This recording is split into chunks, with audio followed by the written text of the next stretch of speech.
Hello and welcome to Bimochana Edu. This is the series of geography optional and we are doing climatology which is module 3 of our series. This is the continuation of our last topic जहाँ पर हम लोग classification of climate देख रहे थे। पहले हम लोगों ने वर्ल्ड की क्लाइमेट के क्लासिफिकेशन देख लिए थे और साथ में जब मैं आप लोगों को कोपन्स क्लासिफिकेशन, थ्रेवर्दा क्लासिफिकेशन और थॉर्नवेट क्लासिफिकेशन पढ़ा रहा था तो उसी टाइम पर मैंने आप लोगों को इन तीनों थिंकर्स के जो क्लासिफिकेशंस थे इंडिया के रिस्पेक्ट में भी बता दिए थे। लेकिन आज का जो टॉपिक है हम लोगों का एक स्पेशल कैटेगरी के अंदर टॉपिक फॉल करता है, क्योंकि ये टॉपिक जो है हमेशा पेपर नंबर 2 के अंदर पूछा जाता है और इससे रिलेटेड डायरेक्ट क्वेश्चन आता है। आप लोगों ने अगर प्रीवियस ईयर क्वेश्चंस देखे हो या सिलेबस देखते हो, जो मेरे सीरीज फॉलो कर रहा है उसको पता भी होगा कि जो पेपर नंबर 2 के अंदर है ना, डायरेक्ट रीजन्स के बारे में क्वेश्चन पूछ लेते हैं और बार बार एक ही थीम पर बार बार क्वेश्चन रिपीट होते हैं। लास्ट 40 इयर्स में 3 बार तो ऐसा हुआ है कि एक ही क्वेश्चन को कोई भी लैंग्वेज चेंज किए बिना 3 बार क्वेश्चन पूछा है। ठीक है, तो अगर मैं चाहता तो ये मैं एक ही वीडियो बना सकता था 2 से 2.5 घंटे का, लेकिन for the limitations of YouTube मैं क्या कर पा रहा हूँ, 1 घंटे का वीडियो बना पा रहा हूँ। इसीलिए मैंने इस वीडियो को 2 पार्ट में डिवाइड कर दिया है। और जो लोग ये वीडियो मेरा बाद में देख रहे हैं, अगर मतलब इसके बाद का अगर कोई वीडियो आ जाता है तो प्लीज ये वीडियो और इसके बाद का वीडियो एक साथ ही खत्म करें, वो पूरा का पूरा एक ही वीडियो होने वाला है। ठीक है, तो आज का जो टॉपिक है क्लाइमेटिक रीजनलाइजेशंस ऑफ इंडिया, जिसके अंदर मैं आज आप लोगों को role of rainfall and temperature बताने वाला हूं और किसमें delimitations of the climate region of India के अंदर। और आप बोलेंगे क्या ये सफिशिएंट है? नहीं, ये सफिशिएंट नहीं है, क्योंकि इससे पहले मैंने आप लोगों को 3 से 4 वीडियोस जो हैं इस पर बना दिए हैं, जिसमें मैंने कोपन, थॉर्नवेट और थ्रेवर्दा के बारे में बताया है। और उसके अंदर भी मैंने क्या बताया है आप लोगों को, क्लाइमेट का जो रीजनलाइजेशन है इंडिया के अंदर वो बताया है according to the special thinkers. ठीक है ना, आई ना ये बात समझ में? और ये मैं जी इतना क्यों कर रहा हूं, मैं इस तरीके से क्यों करा रहा हूं, क्योंकि मैंने आप लोगों को प्रॉमिस किया कि मैं आप लोगों को 100% एग्जाम बेस्ड स्टडी करवाऊंगा और आप लोगों के जो नोट्स होंगे वो पूरे के पूरे एग्जाम रेडी होंगे। आप लोगों को कहीं भी दूसरा मटेरियल देखने की जरूरत नहीं पड़ेगी। बस जो आपके करंट अफेयर्स है ना वो आप लोग फॉलो करते जाना, क्योंकि करंट अफेयर मैं भी यूज करवा रहा हूं उसमें। लेकिन जब तक आप लोगों का एग्जाम होगा, चाहे आप लोगों का 2026 का एग्जाम लो, चाहे आप 2027 की तैयारी कर रहे हो, लेकिन इस बीच में क्या है, नए करंट अफेयर्स आ जाते हैं। जब आप पढ़ोगे ना तो आप लोगों को, मेरे नोट्स जब करते जाओगे ना तो आप लोगों को समझ में आएगा।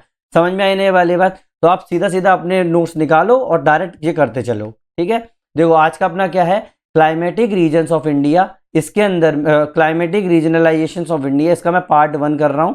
ठीक है, और इसके अंदर मैं role of rainfall and temperature in the delimitations of the climate region in India आज कराने वाला हूँ। नेक्स्ट वीडियो में आप लोगों को क्लाइमेटिक रीजन्स ऑफ इंडिया बताऊंगा, साथ में स्टाम्प्स क्लासिफिकेशन बताऊंगा। यही सबसे ज्यादा पूछा गया है और ये पूरा का पूरा जो बेस्ड होगा ना, मेरा पूरा का पूरा सिलेबस और पीवाईक्यू पर ही बेस्ड होने वाला है ये वाला। ऐसा मत समझना कि बहुत डीप में जाएंगे हम लोग, कोई भी ओवरलोड ऑफ इंफॉर्मेशन नहीं कर रहे हैं। स्टार्ट करें। देखो सबसे पहले हम लोग सिलेबस करते हैं, याद होगा आप लोगों को, जो लोग मेरी पहले से फॉलो कर रहे हैं। तो येलो वाला पोर्शन है हम लोग कंप्लीट कर चुके हैं, रेड वाला पोर्शन हम लोगों का चल रहा है। अब देखा जाए तो पेपर नंबर 1 का ये रेड वाला पोर्शन है वो पूरी तरीके से मैं कंप्लीट करवा चुका हूं। और पेपर नंबर 2 के अंदर जो क्लाइमेटिक रीजन वाला जो पोर्शन है ना, वो आज हम लोग डिस्कस कर रहे हैं। सिर्फ 2 वीडियो में आप लोग इसको कंप्लीट कर लेंगे, कुछ जाना नहीं है। ये समझ में आने वाली बात नॉर्मली है ना।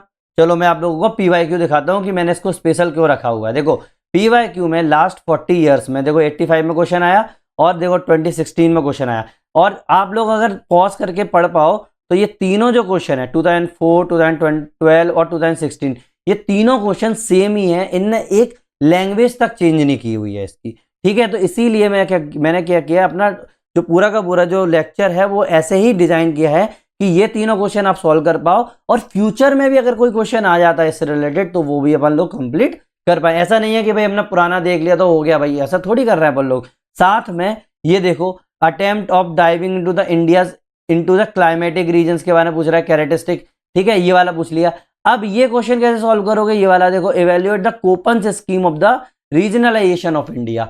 अब इसके लिए मैंने आप लोगों को जब कोपन्स क्लासिफिकेशन पढ़ाया था तो उसी टाइम पे मैंने ये कंप्लीट करवा दिया। तो याद रखना, मैंने ये यहाँ पे क्यों रखा है आप लोगों को याद दिलाने के लिए कि भाई कोपन्स क्लासिफिकेशन वाले में जब मैंने इंडियन क्लासिफिकेशन बता रहा था तो उसी टाइम पर ये मैंने कंप्लीट करवा दिया था, तो इसीलिए ये वाला क्वेश्चन मैंने रखा हुआ है आप लोगों को बताने के लिए कि भाई हर चीज इंटीग्रेटेड है। समझ में आई नहीं वाली बात? Normally that means paper number 1 में भी इंपॉर्टेंट है, पेपर नंबर 2 में भी ये चीज इंपॉर्टेंट हो जाती है। अब इससे आप लोगों को क्या समझ में आया कि भाई आप लोगों को थॉर्नवेटा, त्रेवर्धा है, कोई भी है, आप लोग अब समझ पा रहे हैं कि मैंने इंडिया से रिलेटेड क्यों कराया, क्योंकि भाई कहीं भी पूछ सकता है। हाँ 88 में पूछा, कोई भरोसा नहीं है भाई 2017 या 2016 में भी पूछ ले, और I am sorry for that 2027 और 2026 में भी पूछ ले, है कि नहीं नॉर्मली। तो इसीलिए अपन लोग इस पर थोड़ा सा फोकस ज्यादा करेंगे। समझ में आई ना ये वाली बात? स्टार्ट करें अपन लोग, तो आप सीधे नोट्स निकालो, अपन स्टार्ट करते हैं, जाना नहीं है, ठीक है। पहले मैं आप लोगों को एक डिस्क्लेमर देता हूं इसको स्टार्ट करने से पहले। आप लोगों को पता होगा, जो मेरा स्टार्टिंग से फॉलो करते आ रहे होंगे लेक्चर्स, उनको पता है कि मैं अपने लेक्चर्स के अंदर थ्योरीज बताता हूं, केस स्टडीज बताता हूं, थिंकर्स बताता हूं, और फ्लो चार्ट्स बताता हूं, और अपने जो डायग्राम्स होते हैं उसकी मैं हिंट दे देता हूं कि आप लोगों को हैंड से कैसे बनाने, ठीक है। लेकिन ये लेक्चर जो होने वाला है ना, एक्चुअली पूरा का पूरा एग्जाम बेस्ड होने वाला है, इसीलिए इसमें मैं इतनी कम इंफॉर्मेशन रखूंगा जितनी आप लोगों को जरूरत होगी। समझ में आई नहीं वाली बात? कोई भी ओवरलोड ऑफ इंफॉर्मेशन नहीं होगी। जो लोग ये एक्सपेक्ट कर रहे हैं कि मैं बहुत डीप में जाऊंगा, ज्योग्राफी ऑप्शनल है तो मैं बहुत ज्यादा डीप में घुस जाऊंगा, नहीं, जितना जरूरी होगा अपन लोग उतना करेंगे, ठीक है। समझ में आई नहीं वाली बात? चलो स्टार्ट करें now. Climatic regionalization of India, याद रखना with reference to Stamp classification अपन लोग करेंगे। क्यों? देखो मेरा PYQ के अंदर जब मैंने ये वाले पेपर देखे, तब मैंने देखा कि भाई ये पूछ रहा है discuss the role of spatial pattern of rainfall and temperature in determination of the climatic region of India, specially with the reference of Stamp climatic regionalization. याद आना? तो देखो जितनी बार ये पूछा है ना, वो स्टाम्प से रिलेटेड ही पूछा है, इसीलिए हम लोग बार बार ये चीज डिस्कस कर रहे हैं। समझ में आने वाली बात? हम लोगों को जाना नहीं करना, हम जितना है उतना करेंगे जितना पूछा है। और इसके अलावा अगर देखो सीधी बात ये है, आप लोग ये समझो कि अगर कोई क्वेश्चन हटके आ जाता है तो उसको तो अपन प्रिडिक्ट कर नहीं सकते, है कि नहीं है। और इसके लिए ही तो जो ज्योग्राफी ऑप्शनल का, चाहे ज्योग्राफी हो या कोई भी हो, ऑप्शनल के पेपर में आप लोगों को 5 ही तो क्वेश्चन अटेम्प्ट करने हैं आउट ऑफ 8, है कि नहीं। तो अगर अनएक्सपेक्टेड चीज आती है तो छोड़ देना, लेकिन कम से कम जितनी चीजें पूछी गई उतनी तो तैयारी करके जाओ, आपको कॉन्फिडेंस तो रहे कि भाई मैं क्वेश्चन लेके आ सकता हूं और 300 प्लस में मार्क्स लेके आऊंगा, ठीक है। चलो स्टार्ट करें। तो सिंपल सा इंट्रोडक्शन क्या लिखोगे? क्लाइमेटिक रीजनलाइजेशन क्या होता है? Refers to dividing a country into the homogeneous climatic zone. क्या? होमोजीनियस क्लाइमेटिक जोन में अपन लोग अगर डिवाइड कर देते किसी कंट्री को तो उसको बोलते हैं अपन climatic regionalization, based on the measurable parameters like temperature, rainfall, humidity and seasonal distribution, है ना। तो आप लोगों को कितना, जैसे मेरा इंडिया है, इंडिया के अंदर मान लो अपन को पता है यहाँ पर सर्दी पड़ती है, यहाँ पर आप लोगों की गर्मी पड़ती है, यहाँ पर थोड़ा सा आप लोगों को मॉडरेट टेम्परेचर रहता है कि नहीं। साथ में हम लोगों को पता है कि जो रेनफॉल होता है वो हम लोगों का वेस्टर्न घाट में और अपना जो नॉर्थ ईस्ट इलाका है वहाँ पर मैक्सिमम होता है कि नहीं है। चाहे आप लोगों को ह्यूमिडिटी देखोगे तो किस इलाके में ज़्यादा होगी, कोस्टल एरिया में आपको ह्यूमिडिटी देखने को मिलेगी। साथ में सीजनल डिस्ट्रीब्यूशन कैसा होगा। तो इस तरीके से अपन लोगों ने क्या किया हुआ है, पूरा का पूरा क्लाइमेटिक रीजनलाइजेशन करके रखा हुआ है एक कंट्री का। अपन इंडिया के रिस्पेक्ट में बात करें तो इंडिया की बात कर लो ना, है कि नहीं है। स्टाम्प ने सबसे पहले किया था क्लासिफिकेशन, इसीलिए अपन लोग स्टाम्प के बारे में ही बात करेंगे। समझ में आई ना ये वाली बात? आ गई ना ये वाली चीज समझ में?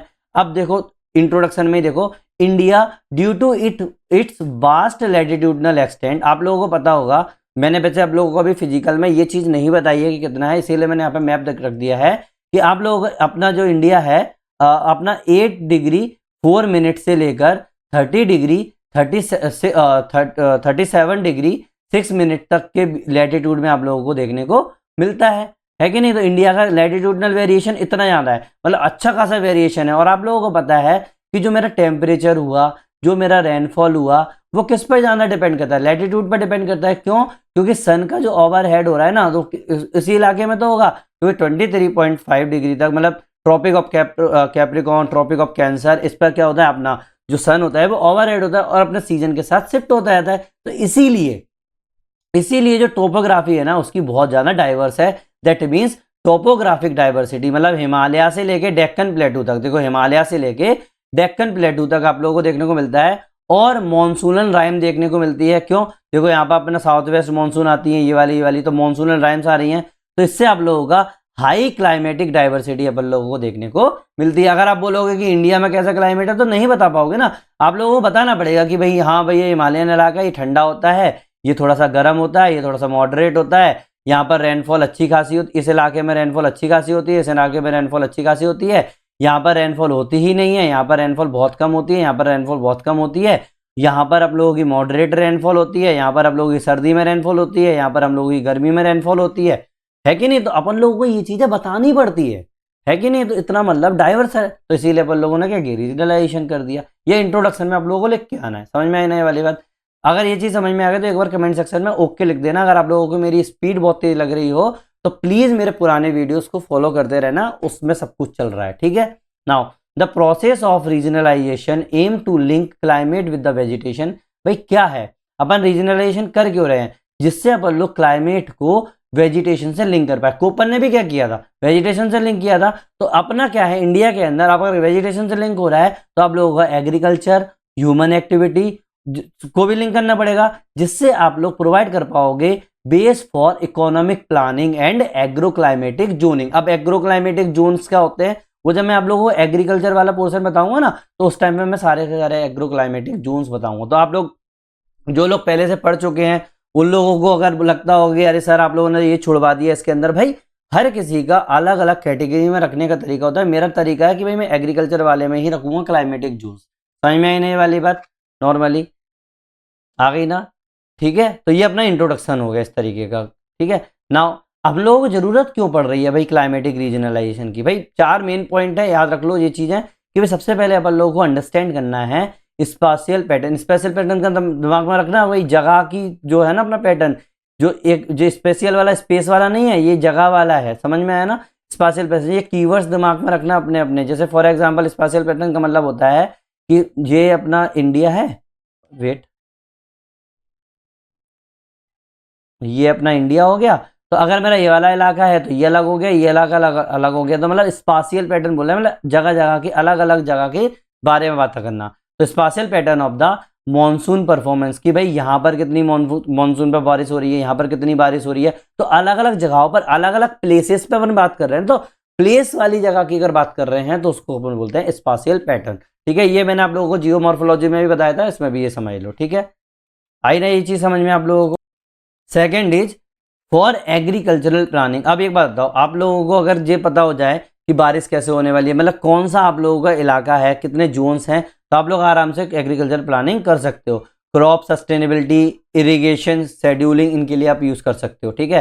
थर्ड है to correlate vegetation zone and population distribution. भाई वेजिटेशन जोन और पॉपुलेशन डिस्ट्रीब्यूशन को कोरिलेट भी तो करना है आप लोगों को। आप लोगों को पता होगा जहां पर फार्मिंग ज्यादा होती है वहां पर आप लोगों को पॉपुलेशन अच्छी खासी देखने को मिलती है। और नॉट ओनली फार्मिंग वाली बात कर रहा हूं, अगर जहां पर आपकी बारिश हुई, जहां पर आप लोगों का टेम्परेचर हुआ, उस पर भी तो डिपेंड करता है ना सीधा सीधा। तो मतलब हर क्लाइमेटिक कंडीशन के ऊपर ये चीजें डिपेंड करती हैं। तो अपन लोगों को ये देखना है। Fourth is for climate based hazard mapping. अब ऑब्वियस सी बात है, चाहे ड्रॉट्स आ जाए, फ्लड्स आ जाए, कुछ भी आ जाए, तो आप लोगों को क्लाइमेट से अगर ड्रॉट ये हैजार्ड्स आ रही होंगी तो आप लोगों को पहले से पता होगा ना। आप लोगों को पता है कि भाई यहाँ पर जो इलाका है मेरा हिमालयन इलाका है, वहां पर मेरे को लैंडस्लाइड्स देखने को मिलती है। और चाहे मेरा नॉर्मली अगर मैंने बात करी बिहार वाला इलाका, तो मेरे को वहां फ्लड्स ज्यादा देखने को मिलती है कि नहीं? तो ऑब्वियस सी बात है, इन चीजों को मैप करने के लिए, इनकी हजार्ड को अगर को मिटिगेट करना है तो हम लोगों को सबसे पहले मैप तो करना ही पड़ेगा ना।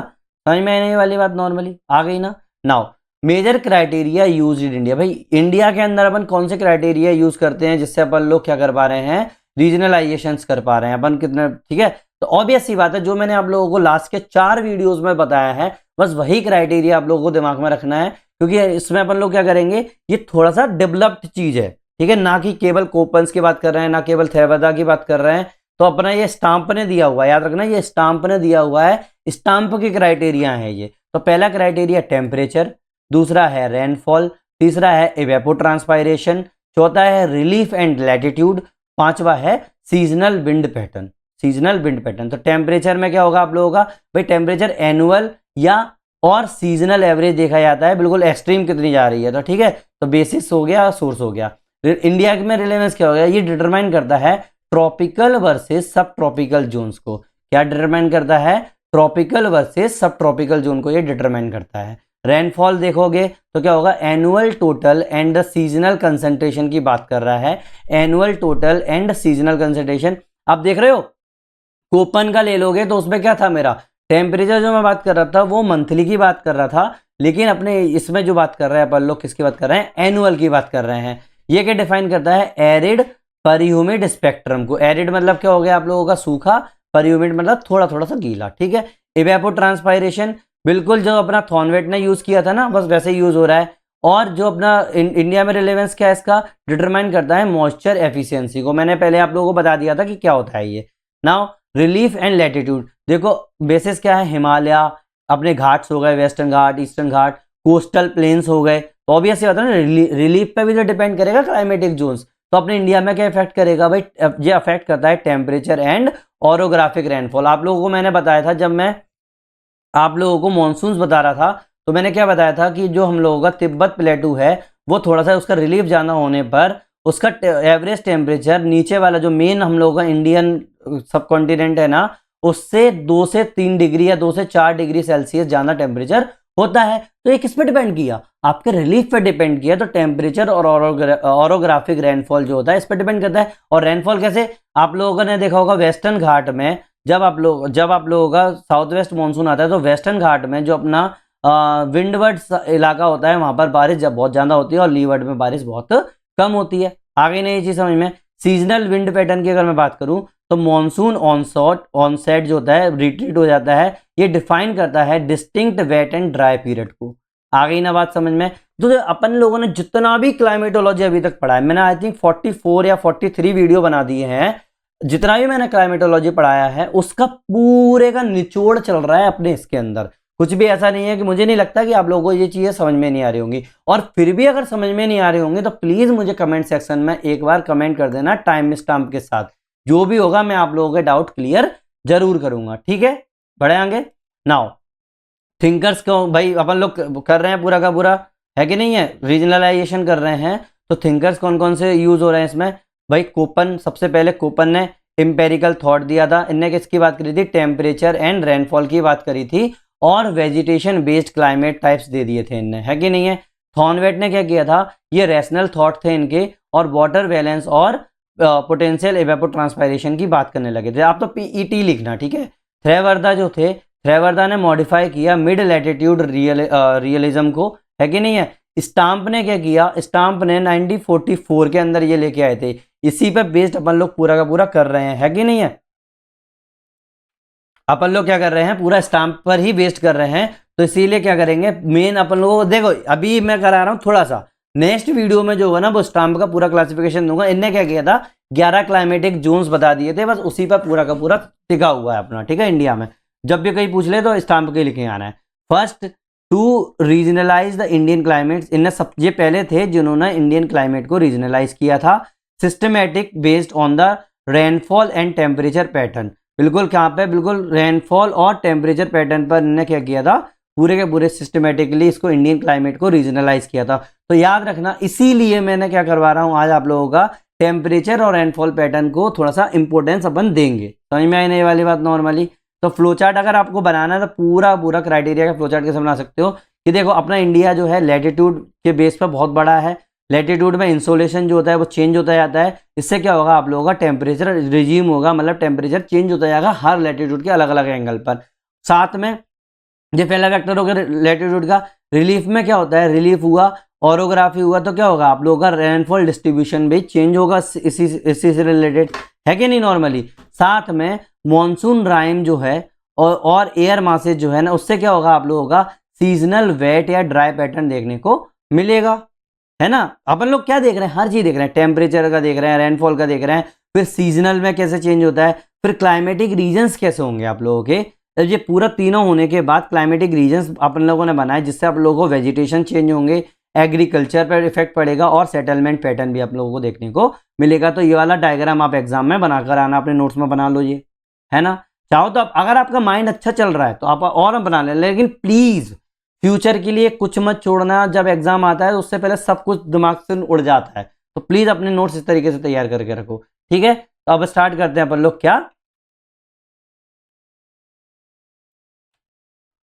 Role of rainfall and temperature in the delimitation of the climate regions of India, है कि नहीं। तो अब ये भी अपन क्या करेंगे, स्टाम्प की क्लासिफिकेशन के रेफरेंस में ही लेंगे। मैंने क्या बताया था, स्टाम्प ने जो क्लासिफिकेशन किया था ना, वो मेनली किसके रेफरेंस में किया था अपन लोगों का, टेम्परेचर और अपना रेनफॉल। अब याद रखना जो रेनफॉल है ना वो उसमें प्राइमरी है, क्या है, रेनफॉल जो है आप लोगों का प्राइमरी है, और जो आप लोगों का टेम्परेचर है वो सेकेंडरी है। समझ में आई नहीं वाली बात नॉर्मली। चलो स्टार्ट करते हैं, ठीक है।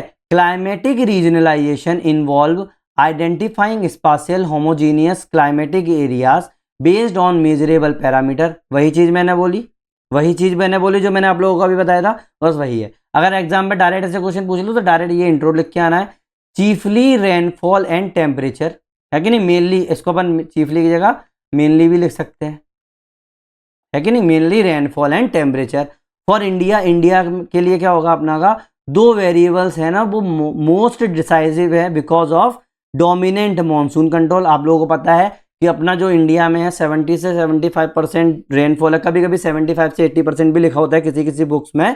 तो क्या होगा आप लोगों का पूरा डोमिनेंट है मॉनसून कंट्रोल, साथ में ट्रॉपिकल और सब ट्रॉपिकल ट्रांजिशन जोन अपन लोगों को देखने को मिलते हैं इंडिया के अंदर। तो ये चीज आप लोगों को दिमाग में रखनी है, दो चीजें हैं डिसाइसिव, दो चीजें वेरिएबल हैं वो डिसाइसिव हैं, क्यों, एक the determinant dominant monsoonal control और द ट्रॉपिकल सब ट्रॉपिकल ट्रांजिशन जोन, है कि नहीं। क्यों अपना इंडिया किस में वो कर रहा है, अब देखो कॉमन सेंस लगाओ, अपने इंडिया जो है नॉर्मली आप लोगों को पता होगा कि ट्रॉपिकल जो एरिया है वो अपना लगभग 23 से लेके, वैसे तो 23 तक होना चाहिए लेकिन 30 के आसपास भी रहता है, ठीक है। तो 30 आ रहा है तो ऊपर भी तो मेरा इंडिया है ना, और नीचे भी देखो नॉर्मली। तो इसका मतलब मेरा ट्रॉपिकल और सब ट्रॉपिकल दोनों एरिया में पड़ रहा है, इसका मतलब एक ट्रांजिशन जोन अपन लोगों को देखने को मिलता है कि नहीं। नॉर्मली आई ना ये वाली बात समझ में, है ना।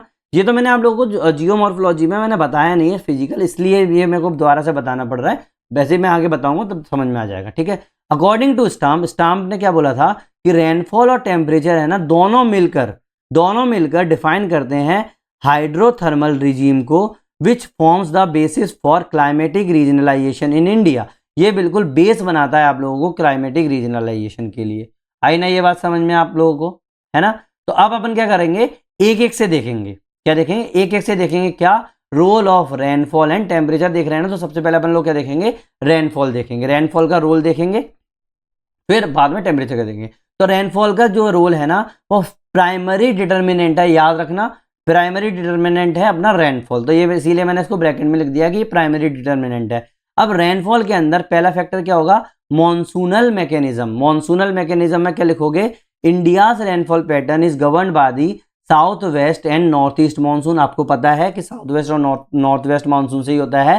साउथ वेस्ट मानसून जो होती है वो जून से सितंबर तक होती है, जो लगभग 80% ऑफ एनुअल रेनफॉल जो आप लोगों को लेके आता है। ये देखो आप लोग ना एग्जाम में याद रखना कभी भी फिक्स मत लिख के आना, ठीक है। आप ऐसे लिख सकते हो 75 से 80% या फिर लगभग 80%, एक्चुअल फैक्चुअल मत लिख के आना, ठीक है। इससे क्या होता है आप लोगों को स्पेस मिल जाता है एग्जैक्ट लिखने का, ठीक है।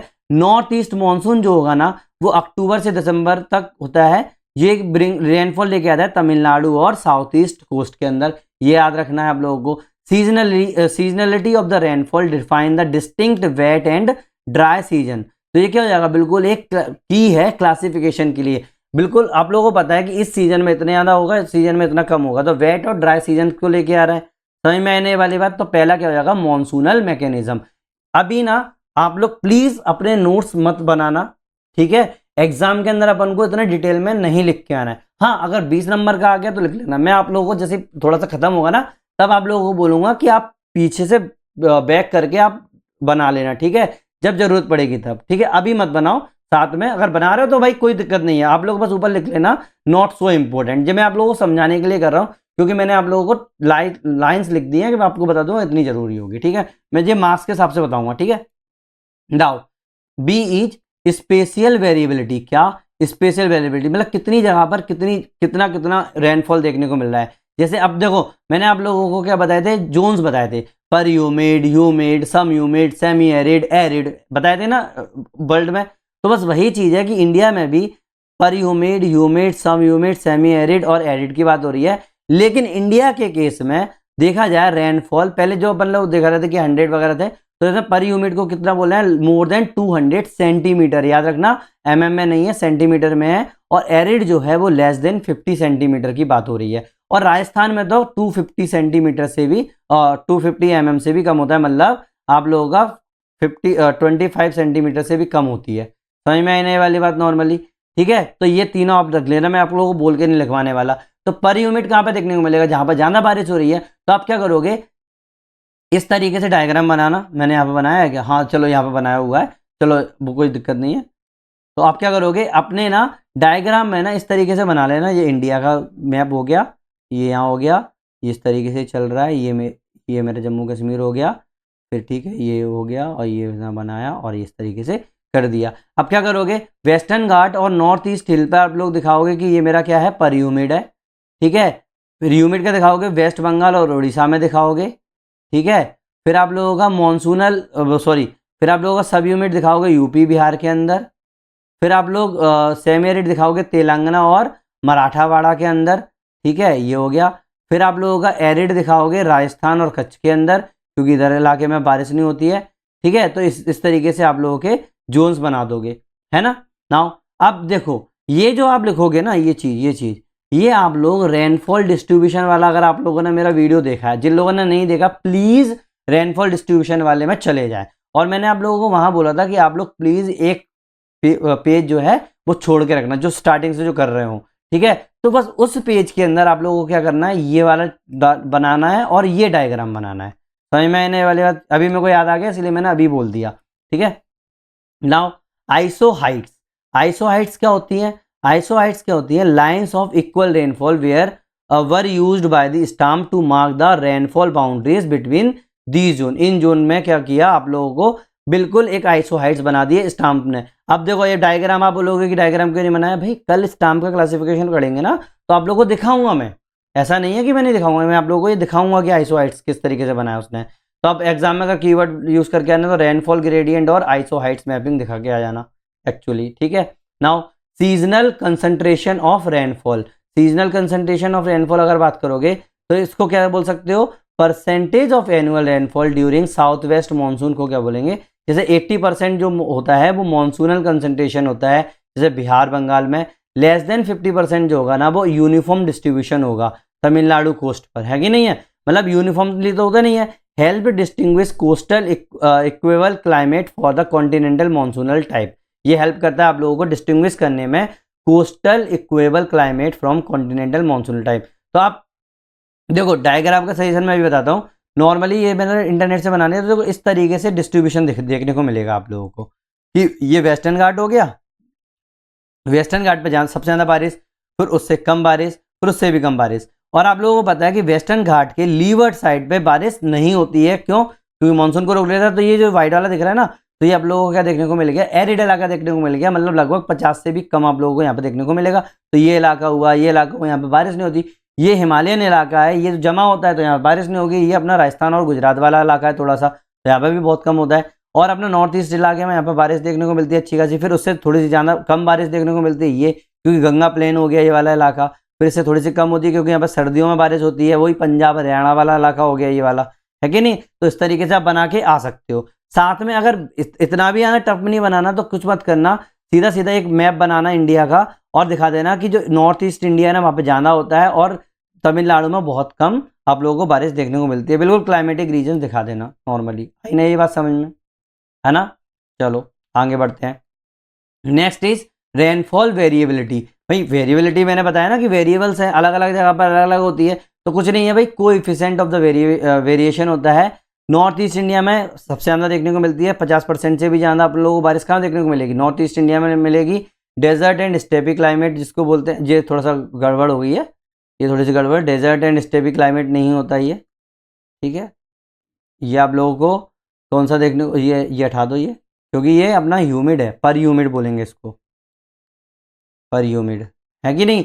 लो नॉर्थ ईस्ट इंडिया के अंदर अगर 10% होगा तो उसको पर ह्यूमिड बोलेंगे। ये उल्टा लिख दिया गलती से, ठीक है, ये गलती से उल्टा लिख दिया है, ये पर ह्यूमिड और डेजर्ट इलाका, मतलब अब देख रहे हो मैंने क्या बोला था कि नॉर्थ ईस्ट इंडिया के अंदर ही आप लोगों को मैक्सिमम बारिश देखने को मिलती है, लेकिन नॉर्थ ईस्ट में ही, नॉर्थ ईस्ट के अंदर ही वेरिएबिलिटी देखने को मिल रही है कि कुछ इलाके होते हैं जहां पर 50% से ज्यादा आप लोगों को बारिश देखने को मिलती है और कुछ परसेंट जगह होती है जहां पर आप लोगों को 10% से भी कम बारिश देखने को मिलती है। तो इसका मतलब ये देखना, याद रखना, ये उल्टा लिख दिया मैंने गलती से, ये ऊपर वाला परह्यूमिड हो गया और नीचे वाला आप लोगों को क्या हो गया, डेजर्ट इलाका हो गया। समझ में, डेजर्ट क्लाइमेट हो गया। समझ में आई ना ये वाली बात। Implication, high variability, unstable agriculture, arid या सेमी एरिड देखने को मिलेगा और एरिड क्लासिफिकेशन देखने को यहाँ पर मिल सकता है। ऑरोग्राफिक इन्फ्लुएंस की अगर मैं बात करूं, नेक्स्ट इज ऑरोग्राफिक इन्फ्लुएंस, मतलब भाई वेस्टर्न घाट और हिमालयन की बात कर रहा है, तो वेस्टर्न घाट और हिमालय जो है बिल्कुल रेनफॉल बैरियर की तरह एक्ट करते हैं। विंडवर्ड स्लोप में क्या होगा, जैसे कोंकण और असम का इलाका, वहां पर 300 सेंटीमीटर से भी ऊपर बारिश हो सकती है। वैसे तो अपन लोग 200 सेंटीमीटर बोलते हैं, लेकिन ये तो 300 से भी ऊपर बारिश हो जाती है कभी कभी। लीवर्ड क्लास में अब जैसे डेक्कन हुआ, लद्दाख हुआ, वहां पर आप लोगों को 50 सेंटीमीटर से भी कम बारिश देखने को मिलती है। तो इसका मतलब क्या हुआ, रेनफॉल जो है हेल्प करता है आप लोगों को डिफाइन करने में माइक्रो क्लाइमेटिक रीजन। याद है ना, माइक्रो क्लाइमेटिक रीजन मतलब एक रीजन के अंदर भी अगर छोटे छोटा इलाका होगा तो उसको भी ये डिफाइन करने में हेल्प करेगा with in same latitude, same latitude के अंदर। क्यों, मैंने अगर बोल दिया कि भाई यहाँ पर देखो इंडिया के अंदर, मैंने बोला ये वेस्टर्न घाट है, ठीक है, वेस्टर्न घाट में आप लोगों को पता है कि ये वाला इलाका भी सेम लैटिट्यूड पर पड़ रहा है और ये इलाका भी, लेकिन यहाँ पर मेरे को बहुत बारिश देखने को मिलती है, यहाँ पर बारिश ही नहीं होती है। तो ये आपको डिफाइन कर रहा है, क्यों, रेनफॉल से ये डिफाइन हो रहा है ना, इसीलिए रेनफॉल अपना प्राइमरी है। समझ में आई ना ये वाली बात। सेकंड, टेम्परेचर वाला ले लो तो ये आएगा आप लोगों का सेकेंडरी, बट कंट्रोलिंग पैरामीटर है, ये कंट्रोल करता है और सेकेंडरी पैरामीटर है, ठीक है, समझ में आया ना। टेम्परेचर की अपन बात करेंगे तो ए है लैटिट्यूडनल वेरिएशन। ऑब्वियस सी बात है, टेम्परेचर की बात करेंगे तो हमेशा लिंक रहता है वो लैटिट्यूडनल वेरिएशन से। इंडिया का आपको पता है 29 डिग्री लैटिट्यूड है, लगभग 8, वही वाला मैंने बताया था आप लोगों को 8.3 और 37.6 वाला ना, तो वही हो गया। तो temperature decreases from south to north, है ना, साउथ टू नॉर्थ। तो टेम्परेचर जो डिक्रीज होगा वो साउथ मतलब ट्रॉपिकल से नॉर्थ की तरफ, सब ट्रॉपिकल की तरफ आप लोगों का डिक्रीज होता है। आ गई ना, है कि नहीं है, समझ में आई ना। ऑब्वियस सी बात है, जो मेरा इंडिया जो है यहाँ पर है, ऊपर जाते जाओगे तो टेम्परेचर कम होता जाएगा। तो एनुअल मीन टेम्परेचर जो होगा ना वो हर जगह का अलग अलग होगा। फॉर एग्जाम्पल ये आप लिखना हो तो लिख लेना, नहीं तो बहुत अच्छी चीज़ है। तमिलनाडु का लगभग 28 डिग्री होता है, दिल्ली का 25 होता है, शिमला का 15 होता है और लेह का 5 होता है। तो आप देख पा रहे होगे ये जो लैटिट्यूड है ये मेरा इक्वेटर से, अगर मैं सॉरी इक्वेटर नहीं लिख के, मैं अगर मैं इसको साउथ से लेकर अगर मैं इसको नॉर्थ में लिख दूं तो ऑब्वियस ही बात है ऐसे तो टेम्परेचर बढ़ता है, जो लोगों को कॉमन सेंस है, तो है कि नहीं। Hence temperature defines climatic belt with in same rainfall zone. अगर सेम रेनफॉल भी हो रहा होगा ना तब भी अपन लोगों को पता चल जाएगा कि कितना है कि नहीं है कि नहीं। ऑब्वियस सी बात है, अब कॉमन सेंस है, वो एल्टीट्यूड के ऊपर, वो लैटिट्यूड से रिलेटेड बात हो गई। आ गई नई वाली बात समझ में आप लोगों को। Next is altitudinal influence. अब पहले क्या था, मैंने लैटिट्यूडनल देखा था, अब अल्टीट्यूडनल देखूंगा। अल्टीट्यूड का मतलब मैंने कई बार बता चुका हूं आप लोगों को कि अर्थ के सरफेस से ऊपर हाइट में कितना ऊंचाई पे जा रहा है। तो हिमालयन बैरियर जो है वो इंट्रोड्यूस करते हैं वर्टिकल जोनेशन को। जैसे इससे क्या होगा, जैसे सब ट्रॉपिकल, टेम्परेट और अल्पाइन। सब ट्रॉपिकल में लेस देन 1000 mm, ठीक है, जम्मू कश्मीर देहरादून में पड़ता है। फिर 1000 से मतलब mm बोल रहा हूँ, I am sorry for that, less than 1 kilometre लिख सकते हो, वो मीटर है वो। फिर ये 1 से लेके 3 किलोमीटर, ठीक है, ये more than 3 kilometre, more than 3 kilometre, याद रखना ऊंचाई है ये, ठीक है। तो 1 किलोमीटर पर सब ट्रॉपिकल देखने को मिलेगा, फिर 1 से लेकर 3 तक टेम्परेट, फिर एल्पाइन देखने को मिलेगा। समझ में आया ना। लैप्स रेट हो जाएगा लगभग 6.5 डिग्री सेल्सियस पर किलोमीटर। क्या, 6.5 डिग्री सेल्सियस पर किलोमीटर आप लोगों को क्या होगा, टेम्परेचर डिक्रीज होता चला जाएगा। तो डिलिनिएट mountain climate in the stamp scheme, ये क्या किया है, स्टाम्प की स्कीम में इस तरीके से बात हुई है।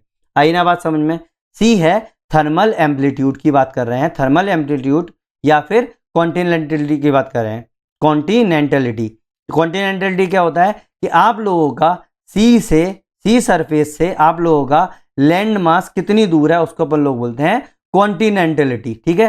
जैसे इंटीरियर का रीजन जो होगा, जैसे नॉर्थ वेस्ट इंडिया का इंटीरियर रीजन है, वो लार्ज थर्मल रेंज देखने को मिलती है, मतलब 15 से 20 डिग्री सेल्सियस तक।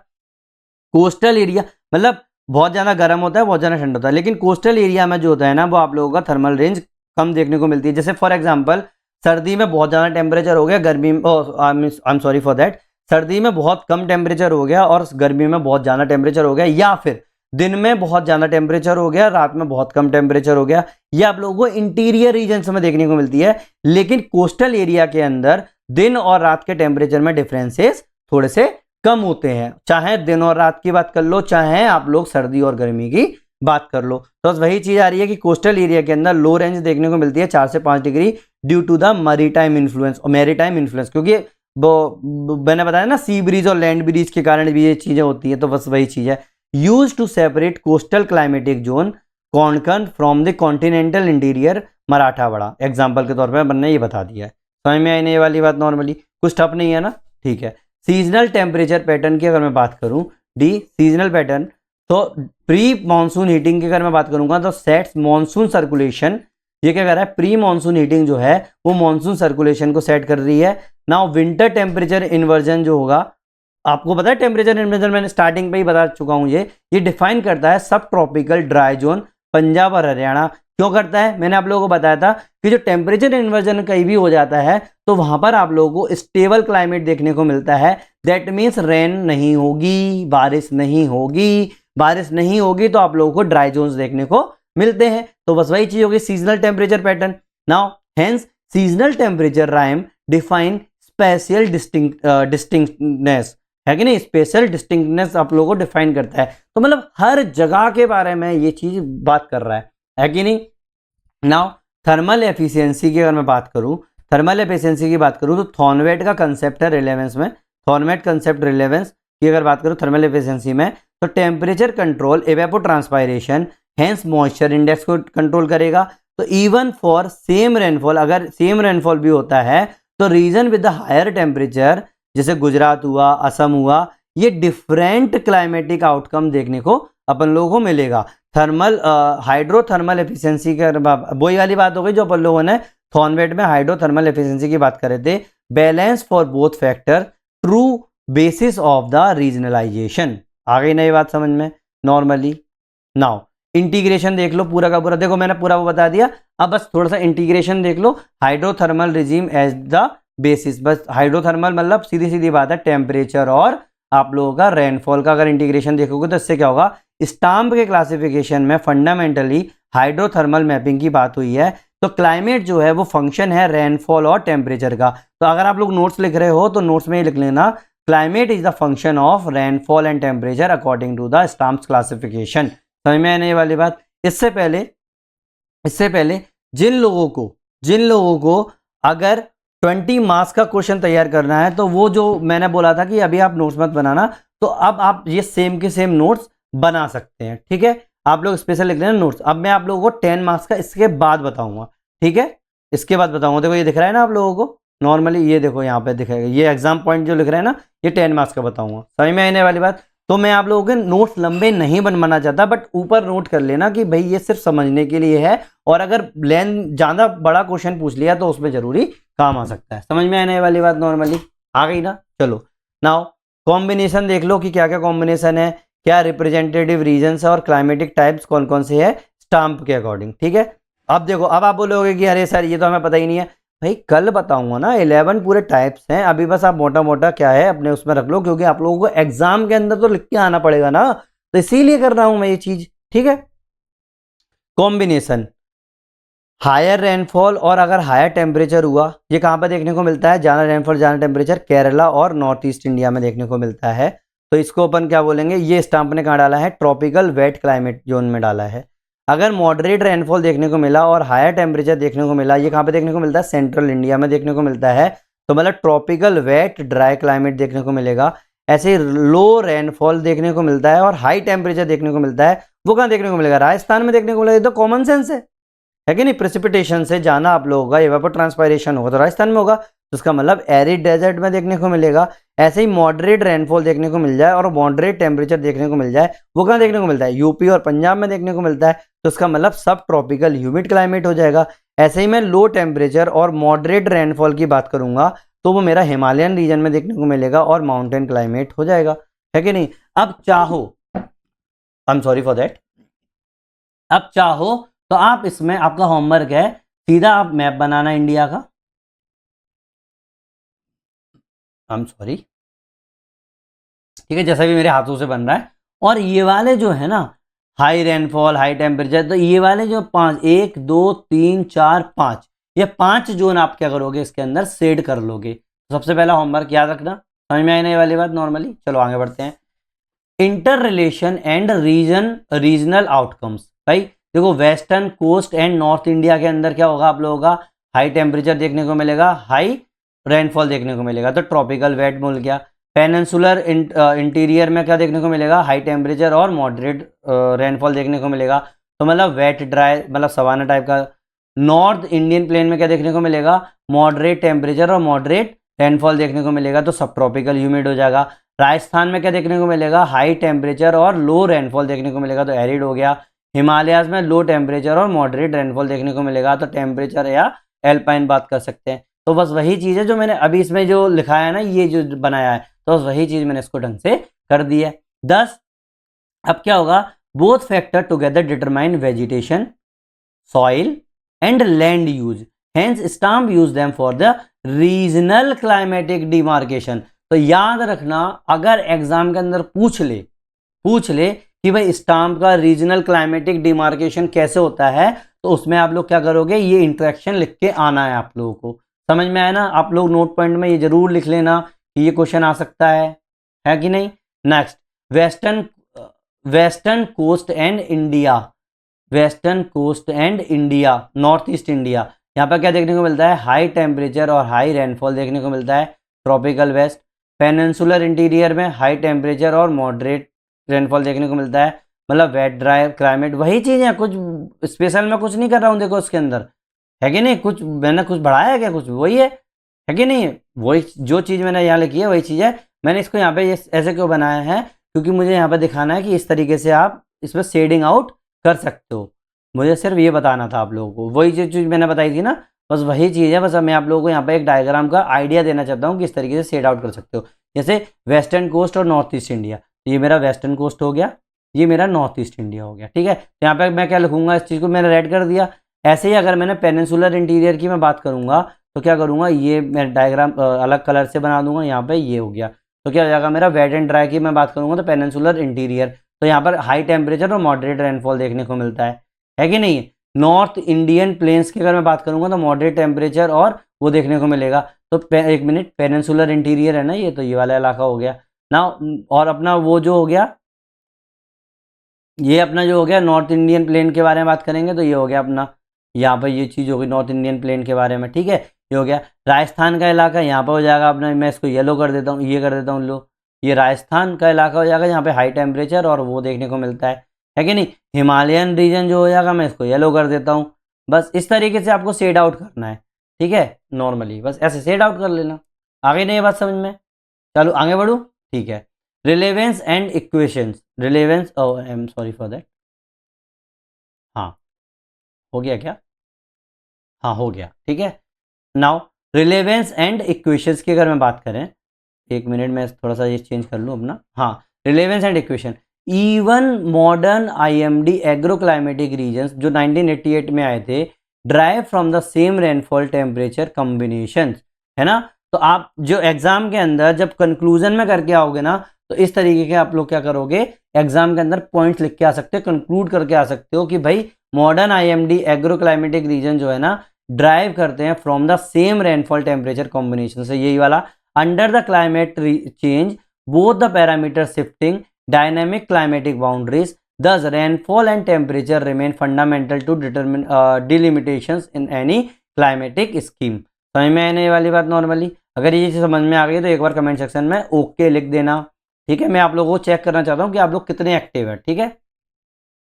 अब एग्जाम के अंदर अगर पॉइंट लिख के आना है, तो मैंने इतना सारा आप लोगों को बता दिया, लेकिन आपके नोट्स में थोड़ा सा शॉर्ट में होना चाहिए ना, कि अगर 10 नंबर में क्वेश्चन पूछ लिया तो, है कि नहीं। तो role of rainfall and temperature delimitation का अगर सिंपल शॉर्ट नोट बनाना चाहो, और अगर 15 मार्क्स में कोई क्वेश्चन आ जाता है, तो आप डायरेक्ट ये लिख सकते हो, क्योंकि इंट्रोडक्शन वगैरह तो स्टार्टिंग वाला ही लिखना है कि नहीं है। तो इसीलिए ये सिर्फ 2 स्लाइड्स है, उससे आप डायरेक्ट लिख सकते हो। इसीलिए मैंने बोला था कि भाई आप लोगों को करना है, तो ये इंपॉर्टेंट है ये वाले पॉइंट्स। तो क्या करोगे आप, rainfall as the primary control, जिसके अंदर पहला पॉइंट हो गया India's monsoon regime, define the distinct wet and dry season, इसका डिटेल मैं पहले बता चुका हूँ आप लोगों को।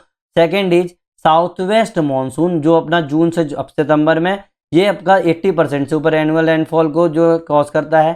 Third is orographic rainfall, western Ghat, Meghalaya, मतलब इससे क्या होगा आपको पर ह्यूमिड जोन्स देखने को मिलते हैं यहाँ पर। Now fourth is rain shadow effect, मतलब इंटीरियर डेक्कन जो होगा ना वो सेमी एरिड हो जाएगा। नॉर्थ साउथ ग्रेडियंट की बात हो रही है तो 250 सेंटीमीटर मेघालय में देखने को मिलेगा लगभग, और less than 25 centimetre Thar desert में देखने को मिलेगा। तो ग्रेडियंट भी चेंज हो रहा है। रेनफॉल वेरिएबिलिटी जो होगी, जो सीवी है, नॉर्थ वेस्ट इंडिया के अंदर हाई है और नॉर्थ ईस्ट इंडिया के अंदर लो देखने को मिलता है। ठीक है, मतलब ऐसा थोड़ी है कि वेरिएबिलिटी अलग अलग होगी, है कि नहीं है नॉर्मली। तो डायग्राम में क्या कर सकते हो भाई, रेनफॉल ग्रेडियंट बना देना, मैप का एरो बना देना, जितना भी है जो मैंने आप लोगों को दिखाया बस वही चीज़ करना, इसकी ज़रूरत नहीं है, इसको दिमाग में मत लगाओ। ठीक है, हटाओ उस चीज़ को।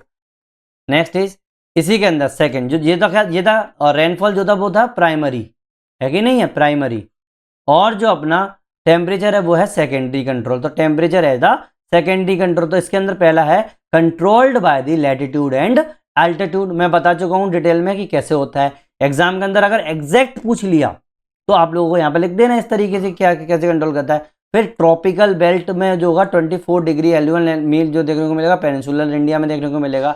सब ट्रॉपिकल बेल्ट के में क्या होगा 18 से 24, और टेम्परेट बेल्ट में लेस देन 18 डिग्री सेल्सियस आप लोगों को क्या देखने को मिलेगा, टेम्परेचर देखने को मिलेगा। बस ये चीज याद रखना।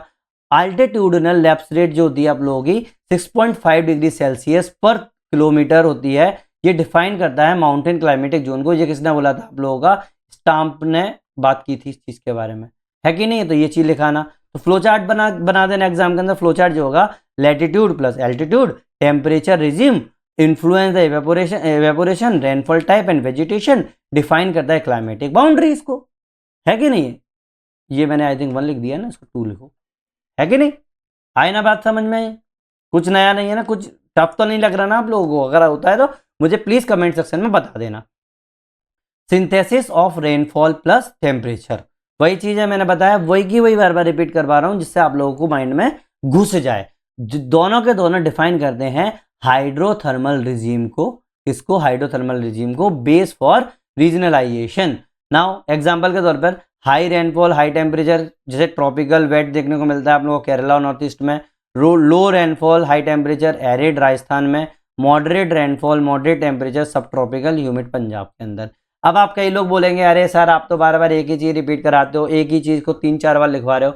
भाई मैं लिखवा रहा हूं, क्यों, क्योंकि एग्जाम के अंदर अगर आप लोगों को कहीं से भी कुछ भी क्वेश्चन पूछ ले तो आप लोगों को भूलना नहीं है, क्योंकि मैं बार बार लिखवाने का मतलब है कि वो बार बार इंपॉर्टेंट है करना। समझ में आने वाली बात आ गया ना। तो आज अपन यहीं पे छोड़ते हैं जितना भी जरूरी होता है। उसके बाद अपन लोग क्या करेंगे, नेक्स्ट में अपन लोग पूरे रीजन्स देखेंगे इंडिया के अंदर और स्टाम्प का क्लासिफिकेशन देख लेंगे, जिससे आप लोगों का ये टॉपिक पूरा कंप्लीट हो जाएगा। उसके बाद ज़्यादा से ज़्यादा 2 वीडियोस और बनाऊंगा कंटेम्प्रेरी पे, और अपना क्लाइमेटोलॉजी पूरी की पूरी तरीके से फिनिश हो जाएगा। समझ में आई ना ये वाली बात, नॉर्मली आ गई ना। तो आप लोगों का आज का होमवर्क है भाई, आप लोगों को मैंने बोला था कि डायग्राम बनाने हैं बीच स्लाइड्स में भी, तो प्लीज़ डायग्राम जरूर बनाओ।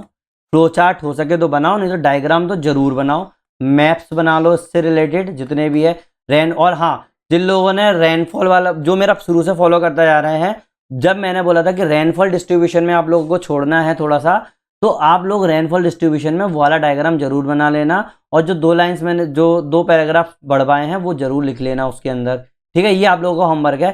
साथ में ये वाला क्वेश्चन जो है आप लोग ट्राई करो। ये क्वेश्चन 3 बार आ चुका है, ठीक है। तो प्लीज़ ये क्वेश्चन तो आप लोग रट लो, लिख लो। अगर नहीं बनता है तो मुझे बताना, मेल करना कि सर हम पे नहीं बन रहा है आप लोग। लेकिन ऐसे नहीं बताऊंगा मैं कि सर हम पे नहीं बन रहा है, सर आप बता दो। नहीं, पहले आप मुझे बताओ कि आपने क्या लिखा है, फिर मैं उसमें आपको बताऊंगा कि कैसे करना है। समझ में आने वाली बात नॉर्मली। नाउ नेक्स्ट वीडियो जो होगा वो आप लोगों का 16B रहेगा। यही टॉपिक चल रहा है आप लोगों का, क्लाइमेटिक रीजन्स ऑफ इंडिया के बारे में बात करेंगे और स्टाम्प क्लासिफिकेशन के बारे में बात करेंगे। कोई भी ओवरलोड ऑफ इन्फॉर्मेशन मैं नहीं दे रहा हूँ, याद रखना। समझ में आने वाली बात। अगर आप लोगों को लगता है कि 1% भी मैंने आप लोगों की हेल्प की है आप लोगों की स्टडी में, तो प्लीज़ लाइक करो, शेयर करो और सब्सक्राइब करो।